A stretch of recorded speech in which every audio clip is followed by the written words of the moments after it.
Imagine finding out your electric bill is secretly funding the government's massive spending addiction. It is a pretty shocking realization when you actually look at the math. Right. Well, imagine for a second that you have a savings account and uh, you swore to your family, hand over heart, that this money was strictly for fixing a leaking roof. You said, if we don't fix this roof, the house is going to collapse. It's an existential crisis for the house. Exactly. It's the Save the House Fund. But then, your car breaks down, you spend a little too much on groceries, you've got bills piling up. So what do? You raid the roof fund. You take that money, pay off your credit cards, and tell your family, hey, don't worry, we'll fix the roof later. Right. And in this scenario, the roof is the planet, or at least Maryland's climate goals. And the car is a massive self-inflicted $1.5 billion state budget deficit. A completely avoidable deficit, I might add. Welcome to the Deep Dive. Today we're exploring a classic case of fiscal sleight of hand coming out of Annapolis. We are looking at the Strategic Energy Investment Fund, the SEIF. It's a huge pot of money meant to save the environment, but it's turning into a hidden tax on every single person paying an electric bill in Maryland. It really is. It's become the center of a huge political fight. You've got a Democratic governor, frustrated environmentalists making some very awkward compromises, and conservative critics who are rightly calling this whole thing a shell game. A shell game.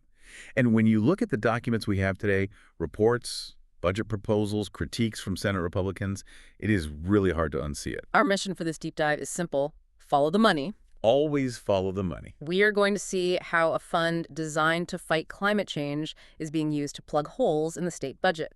And we'll dig into the argument that this isn't found money at all. This is essentially a backdoor tax on families. Let's get right into it. The Strategic Energy Investment Fund. It sounds very official, very important. What does it actually do? Well, on paper, it is the state's green piggy bank.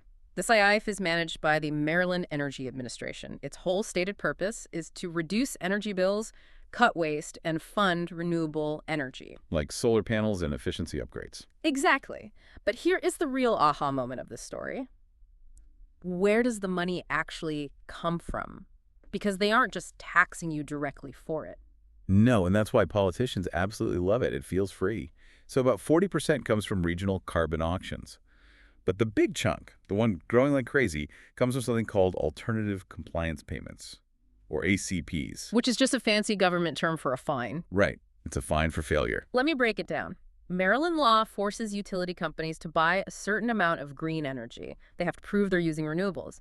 But if they can't find that green energy, or if it's just way too expensive on the market, Which it usually is. yeah, the state gives them an escape hatch. The utility can just pay a fee directly to the state instead. That fee is the ACP. And here's the kicker. Utilities are increasingly just paying the fine because it's cheaper than actually buying the green energy. Wait, so the climate fund is getting incredibly rich precisely because the green energy mandates are failing. Precisely. It is a completely perverse incentive.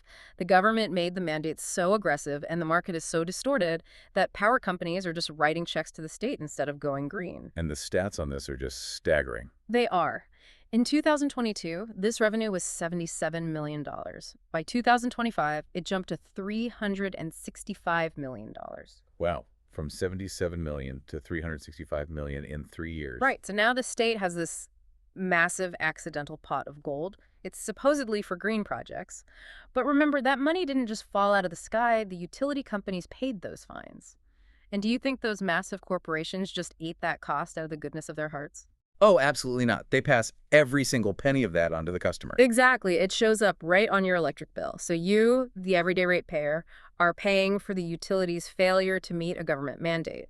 The state collects your money, drops it in the safe, and says, look at all this cash we have for the climate. Which brings us to the raid.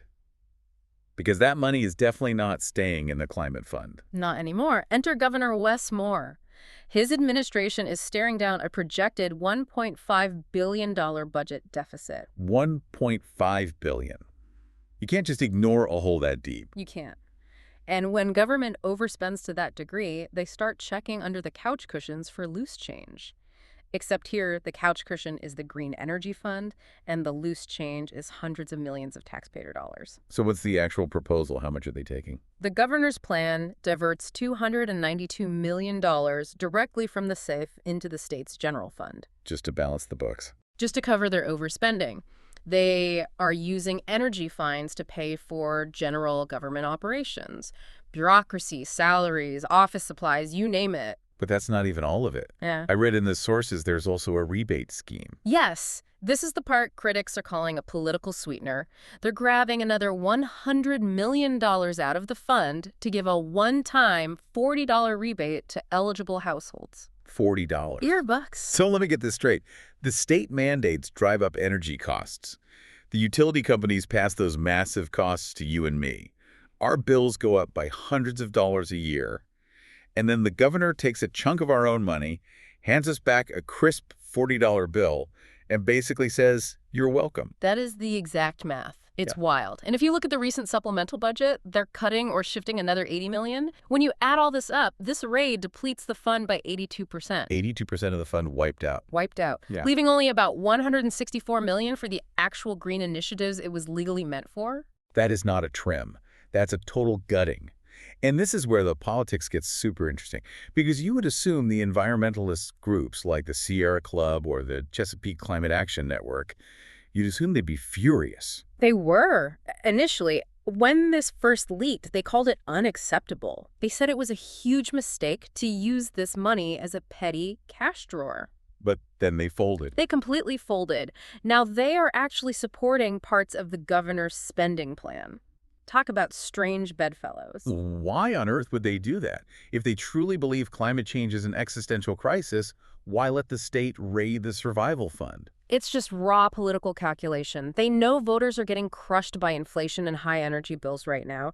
If these green groups attack a $40 rebate, even if it's a total gimmick, they look like they don't care about working families. So they have to play the game. They are swallowing a very bitter pill. In exchange for letting the governor raid the fund today, they are lobbying for a new law to create a funding floor in the future. Meaning what exactly? Meaning they want to guarantee that the state will mandate roughly $365 million a year on climate spending moving forward. So they are throwing today's taxpayers under the bus to lock in a permanent claim on your wallet later. That's the gamble. And it brings us right to the core conservative critique.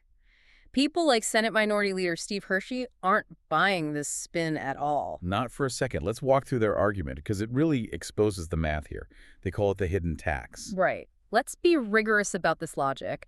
Step 1, the state forces a green mandate that is totally disconnected from economic reality. Step 2, the utilities can't meet it, so they pay the massive fine. Step 3, utilities raise your electric rates to cover the fine. And step 4, the state grabs that fine money to pay for general government bloat. Exactly. So, in effect, the state is taxing electricity users to pay for the DMV or state salaries without ever having to publicly vote on a tax hike. Hershey says Maryland families are being double billed. You pay your regular income taxes, and then you pay this massive surcharge on your electric bill. It's incredibly sneaky. It's politically convenient. Yeah. And there's a second layer to this criticism, the sheer hypocrisy of it all. Oh, this is the most glaring part. Politicians constantly tell us climate change is an existential threat. They say the world is burning. Code red for humanity. Right. We have zero time to waste. So critics are asking a very simple, very devastating question. If this is the most urgent crisis in human history, why is the climate fund the very first thing you raid when you overspend your budget? You don't raid your life-saving surgery fund to pay off your credit card. Exactly. The critics argue this proves the whole climate panic is just rhetoric. When push comes to shove, keeping the government bureaucracy fully funded is way more important to them than the green projects they claim are vital for our survival. They treat the fund like a slush fund, and it entirely undermines their moral authority. If the money isn't sacred, then the crisis clearly isn't as urgent as they claim on cable news. Let's talk about the real-world consequences of this. Because while politicians are moving hundreds of millions around on spreadsheets, it affects the actual grid. What gets left behind when you drain 82% of the fund? Well, programs for electric heat pumps for low-income households get slashed. And a heat pump actually lowers a bill for maybe 15 to 20 years. Right. Instead, they're sacrificing long-term infrastructure for a $40 political handout that might cover your groceries for 2 days. They're also cutting electric school buses, induction stoves, solar projects. But here's the ultimate reality check. Even before this rate, with all this massive spending, was Maryland actually hitting its climate targets? No, not even close. The Climate Solutions Now Act demands a 60% emissions reduction by 2031. 60%, that's a massive target. It's huge. But a University of Maryland analysis shows that under current policies, the state is only going to hit 40 to 45%. They are miles behind. So we are missing the targets. The grid is getting more expensive. And now the money intended to fix it is being flushed into the general fund to cover a deficit. It is a cascade of failure. The administration says they can walk and chew gum at the same time, meaning balance the budget and save the planet. But you can't drain the fuel tank and expect the car to cross the finish line. And think about grid stability. When you force these transitions faster than technology allows, and you penalize reliable energy sources, costs explode and the grid gets fragile. That's exactly why those fines are so high. Reliable green energy just isn't available at the scale the law demands. So the state is literally penalizing the grid for the laws of physics and economics. And instead of fixing the bad policy, instead of admitting the mandates are unrealistic, the government just treats the fines as a new revenue stream. Which brings us back to the most disturbing part of this whole deep dive, the perverse incentive. Let's really drill down on this. The state of Maryland has a $1.5 billion deficit. They are desperate for cash. Right. And the Green Fund is flush with cash specifically because utilities are failing to meet the green goals. So if the utilities actually succeeded, if they somehow went 100% green tomorrow and stopped paying fines, the state budget would instantly lose hundreds of millions of dollars. Exactly. The government now has a massive financial interest in the utilities failing. If the utilities succeed, the revenue completely dries up, and the governor is left with an even bigger hole in his budget. That is just wild. They've written a massive conflict of interest directly into the state budget. It's a total dependency on failure. The state needs dirty energy fines to pay its daily bills. It's like a doctor who only gets paid if the patient stays sick. And meanwhile, the patient, the hardworking taxpayer, is getting billed from every direction. You pay the tax, you pay the hidden tax on your electric rate, and what do you get? A $40 check and a promise they'll try harder next year. It really makes you look at that utility bill differently, doesn't it? When you see those vague transmission fees or distribution charges, a huge chunk of that is literally just a funnel to the State House to cover their overspending. It absolutely is. You've got a budget deficit caused by fiscal irresponsibility. You've got a green fund bloated by failed government mandates. And you've got a raid that guts the fund while environmentalists shake hands with the people doing the raiding. It's the perfect storm of bad policy. Yeah. And the loser in all of this is the family sitting at the kitchen table, staring at their electric bill, wondering why it just went up again. It proves why dedicated government funds never actually stay dedicated.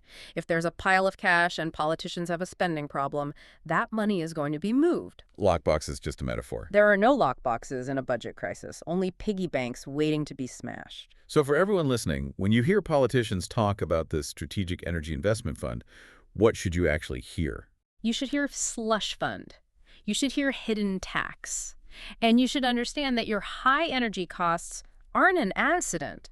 They are a design feature. And that high cost is being used to bail out the government's inability to balance a checkbook. And that $40 rebate, maybe put it toward your next electric bill. It might keep the lights on for 3 extra days. If you're lucky? Well, that's certainly a perspective you won't find in the glowing press releases coming out of Annapolis. No, you definitely won't. Before we wrap up, I want to leave you with a final thought to mull over. We talked about how the state now depends on these utility fines to balance its books. Right. And this fund is projected to keep growing as mandates get stricter and even harder to meet. If the government becomes truly addicted to this hidden tax money to run its general operations, do they actually want a green energy transition at all? Or do they just want the massive revenue that comes from a failed one? That is the multi-million-dollar question. If solving the problem kills your cash cow, you probably aren't going to solve the problem. Something to think about the next time you flip a light switch and pay that bill. That's all for this deep dive. Keep asking questions about where your money is really going. Stay skeptical. See you next time.